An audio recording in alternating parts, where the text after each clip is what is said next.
আসসালামু আলাইকুম everyone, welcome back to Amina's baking. আজকে আমি প্রেশার কুকারের মধ্যে কিভাবে এত সফট একটি কেক বেক করেছি সেটাই আপনাদের সঙ্গে শেয়ার করব। আমার যখন কাজের অনেক প্রেশার থাকে তখন আমি প্রেশার কুকার, গ্যাসের চুলা কিংবা ওভেন সবগুলোতেই কেক বেক করতে দিই।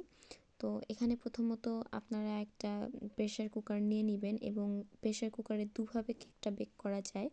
একটা হচ্ছে এই সিটিটা খুলে ফেলে, আর একটা হচ্ছে ওর যে রবারটা আছে সেটা খুলে ফেলে আপনারা বেক করতে পারেন। তো এখানে আপনারা চাইলে স্ট্যান্ডটাও দিতে পারেন, কিংবা স্ট্যান্ডের পরিবর্তে এমনিতেও দিয়ে দিতে পারেন।